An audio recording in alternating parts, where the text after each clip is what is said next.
My chosen family are the ones who make me happy, Brooke Carter declared, her glass lifted high. The room of 200 guests erupted into polite applause. Then she turned her head, eyes locking on me. Her voice carried like a gavel strike, "You can leave." The words sliced through the laughter and music. My chest tightened as every eye in the hall shifted toward me. I felt the heat rise to my face, but I forced myself to stand, smoothing the folds of the wine-colored dress I had pressed with such care. My hands trembled as I placed the linen napkin on the table. I had barely taken one step when something unexpected happened. Noah Whitaker, the groom, rose from his chair. The clinking glasses and whispers faded into silence. He looked at Brooke, then at me, and his jaw set with a determination that made the entire room hold its breath. Brooke reached for his arm, trying to keep him seated. "Noah, what are you doing?" He pulled free and walked toward the microphone at the head table. The tension in the room was so thick it pressed against my skin. And what he said next would change my life forever. 3 hours earlier, none of this seemed possible. 3 hours earlier, I stood in my small bedroom adjusting the hem of my dress. The deep wine color made me feel elegant, almost regal, even at 67. I wanted everything about me to whisper dignity. My pearl earrings, once my mother's, glimmered softly as I fastened them. The faint rose perfume on my wrists mixed with the cooling scent of coffee that sat untouched on my nightstand. I had only managed half a slice of toast that morning. My nerves would not allow more. Today was not just Brooke's wedding. For me, it was a chance at something greater. A chance to be seen, to be valued, to finally bridge the years of distance that had grown between us. In the mirror, I practiced a smile that I hoped would hold through tears. "Today my daughter will see me," I whispered to my reflection. When the phone rang, I recognized my sister's number. Diane's voice carried warmth and caution. "Maggie, are you ready?" "More than ready," I replied, though my eyes stung with emotion. I truly believed that this would be the day Brooke welcomed me back into her life. I wish I could tell you that Brooke grew up in comfort, that everything came easily to us. But the truth is far from that. When her father passed away suddenly, she was only 12. Overnight, I became both mother and father, nurse and provider, comforter and breadwinner. The bills stacked higher than I ever thought possible. I took every shift I could find. By day, I worked at the diner downtown, balancing plates of pancakes and endless cups of coffee.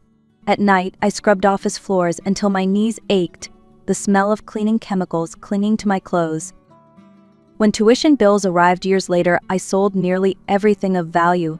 The silver flatware from my wedding, the jewelry my husband had given me, even the small house where Brooke had taken her first steps. And when that wasn't enough, I let go of my own wedding ring, sliding it across a jeweler's counter in exchange for another semester of her education. Every sacrifice carried a single thought: my daughter's future would be brighter than my own. I wanted her to walk through doors I could only dream of. For me, love was never words alone. It was action. It was survival. The church in Maple Falls looked like a postcard that afternoon. White lilies lined the pews, pale pink ribbons trailed down the aisle, and sunlight streamed through the stained glass windows. It was exactly the kind of wedding Brooke had described to me as a little girl. I arrived early, clutching the gift I had saved for a fine china set wrapped carefully in silver paper. I wanted to be close, to witness every moment. I walked toward the front pews with a hopeful smile, rehearsing the words I might whisper to my daughter when she passed by. But a man in a crisp suit stepped in front of me, a clipboard in hand. "Excuse me, Mom. The first rows are reserved for immediate family." My voice caught, but I managed. "I'm the bride's mother." He scanned his list, frowning. "I'm sorry, Mrs. Carter. You're listed for row 5. The word stung. Row 5. As though I were any other guest. I sat where I was told, my chest heavy, watching strangers fill the seats where I had once imagined myself sitting proudly as Brooke's mother. The reception hall overlooked a garden glowing with string lights and candles. Round tables were covered in crisp linens, each centerpiece a vase of pale roses. It was beautiful, almost magical. But my seat told a different story. Table number 8. It was tucked near the swinging kitchen doors, where servers rushed in and out with trays of food. From there I could barely see the head table where Brooke and Noah sat, radiant beneath the glow of chandeliers.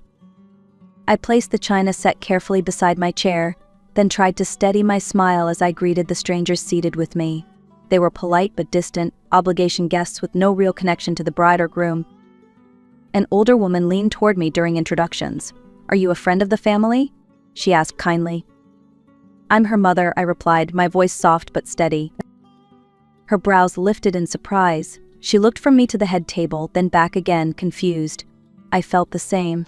How had the role of mother of the bride been reduced to a seat beside the kitchen, where the scent of reheated food clung to the air? When the time came for toasts, my heart lifted. This, I thought, would be the moment. Brooke would stand, raise her glass, and finally acknowledge the years of sacrifice that had carried her to this day. Noah spoke first. His voice was steady, filled with gratitude. He thanked his parents, his mentors, his closest friends. He even made the guests laugh with a story from his childhood. When he finished, the room erupted in applause. Then Brooke rose to her feet. She looked stunning, her cheeks flushed from champagne, her smile radiant under the glow of soft candlelight. She lifted her glass and scanned the room. "I want to thank all the special people who have become my true family," she began. "The friends who stood by me when I needed them most. The colleagues who supported me and pushed me forward. I've learned something important, that family isn't always about blood. It's about the people who choose you, who lift you up, who make you happy."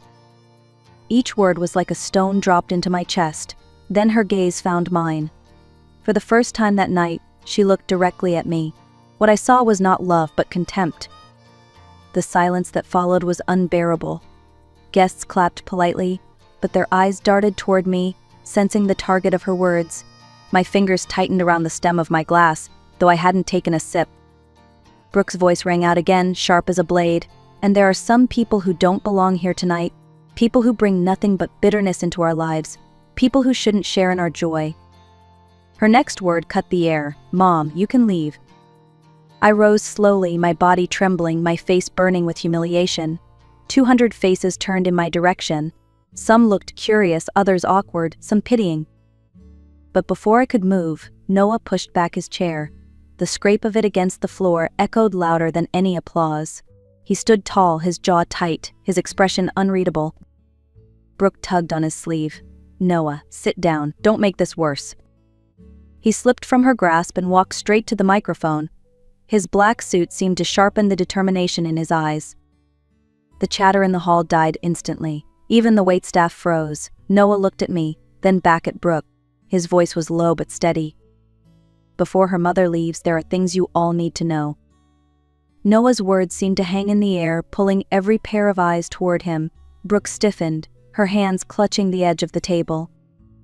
"When Brooke and I first met," Noah began, "she told me her mother was bitter, controlling, and impossible to please. She painted a picture of someone who only brought pain into her life. And I believed her. I trusted her." He paused, scanning the room. "But a month ago I spoke with Diane Miller, Brooke's aunt and Maggie's sister, and I learned a very different story." Whispers rippled through the crowd as he continued. "I learned that Maggie raised her daughter alone after losing her husband, that she worked double shifts, waitressing by day and cleaning offices by night just to keep food on the table. I learned she sold her wedding ring to pay for Brooke's final semesters at college. I learned she went into debt to cover emergency surgery when Brooke was sick." My knees shook beneath me. "And do you know how many times Brooke visited her mother in the last 3 years? 3. How many calls she answered? None." Gasps filled the room. Brooke's face went pale. Noah's voice cut like steel. Noah's hand tightened around the microphone, his voice unwavering. "I thought I knew the woman I was marrying. But the truth is, I don't recognize this version of her, the one who can treat her own mother with such disregard." Brooke's eyes brimmed with tears. "Noah, please, stop. Not here." She reached for his arm again, but he stepped back, out of reach. "This is exactly where it needs to be said," he replied. His tone was calm, but every word landed with weight. The room had fallen into a breathless hush. The clinking of cutlery, the soft shuffle of servers, everything had stilled. Noah glanced at me, then at the sea of guests. Slowly, deliberately, he slipped the wedding band from his finger. The small circle of gold caught the light as he placed it on the head table, right in front of Brooke. Gasps broke the silence. Someone dropped a glass, it shattered on the floor. "I can't marry a woman who shows cruelty to the very person who gave her life," Noah said firmly. The hall erupted into a storm of whispers, shock pulsing through every corner of the room. I don't remember how I made it out of that hall. The noise of whispers and gasps followed me, clinging to my steps as though the humiliation itself had legs. Outside, the night air felt sharp against my cheeks, cooling the tears I hadn't realized had spilled. I lowered myself onto a wooden bench beneath a row of lanterns that lit the garden path. My chest rose and fell, shaky and uneven. For the first time all evening, I could breathe without the weight of hundreds of eyes on me. I stared at the glowing windows of the reception hall, the muffled chaos inside still spilling faintly into the night. My phone buzzed in my hand. It was Diane. Her voice was steady, though I heard the emotion behind it. "Maggie, Noah just called me. He told me everything. Are you all right?" "I don't know what I feel," I admitted, my voice breaking. She was quiet for a moment, then said, "Feel proud. Tonight someone finally defended your honor. And Brooke, she just learned the lesson she's been running from for years."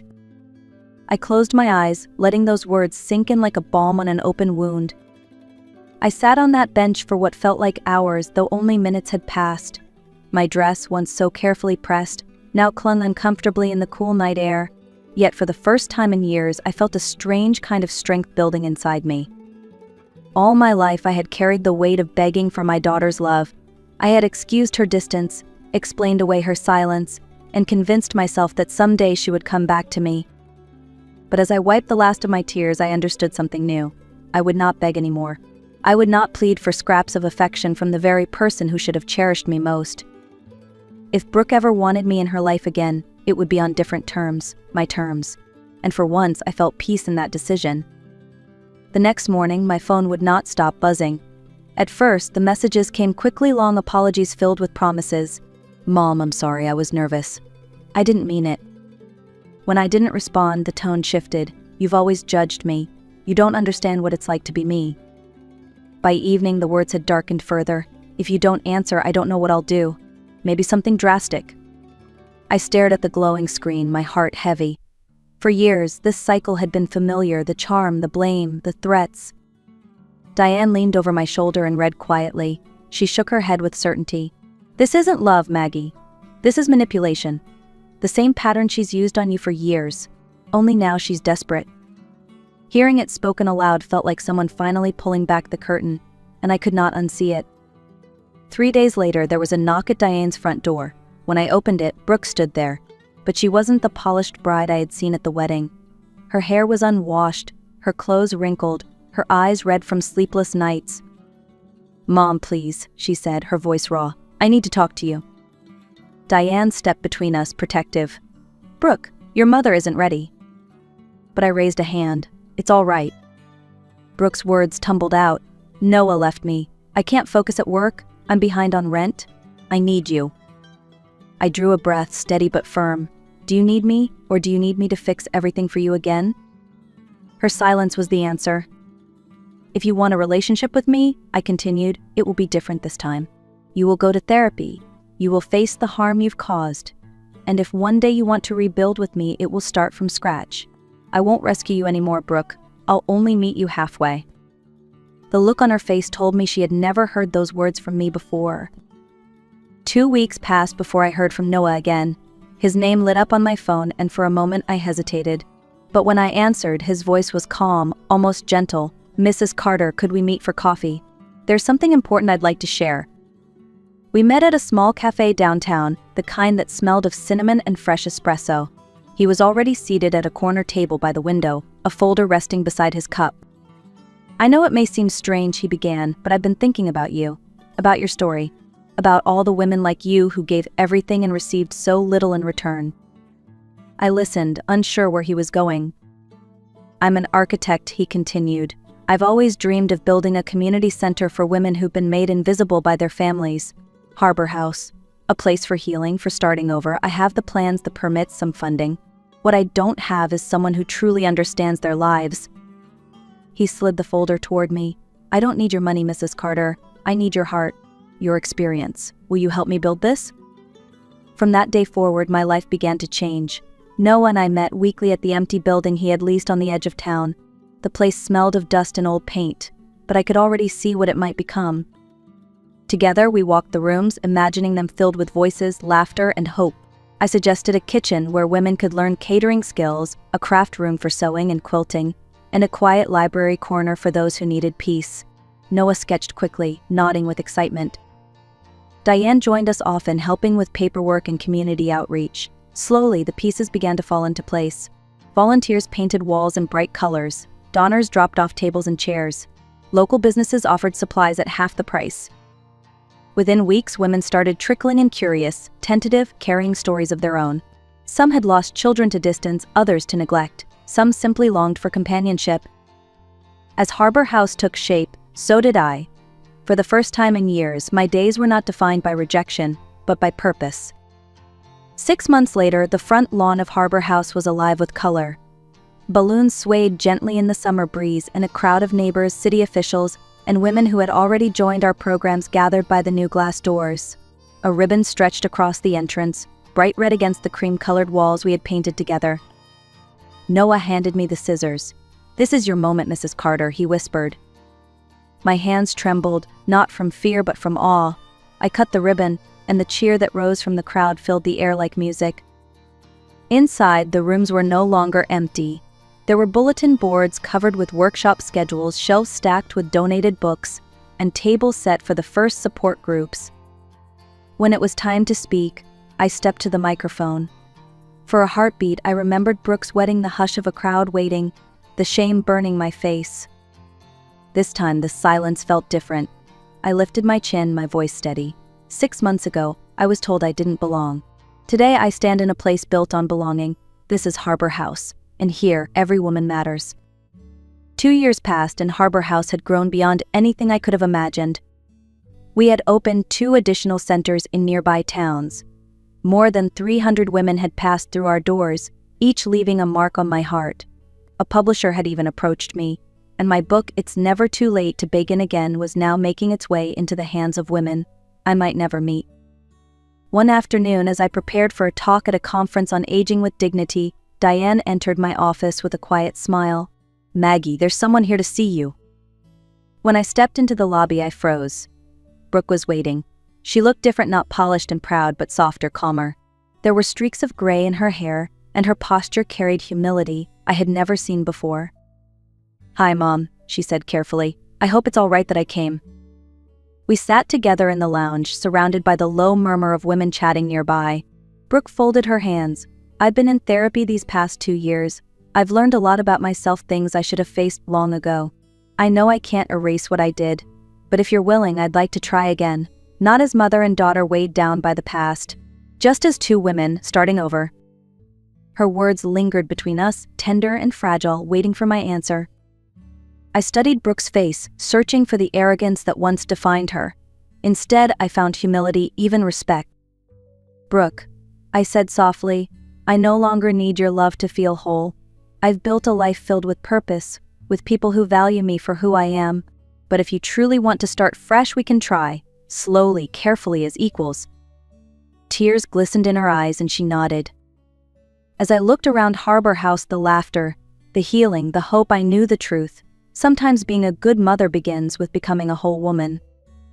And to anyone listening, I'll leave this: never beg for love that should be freely given.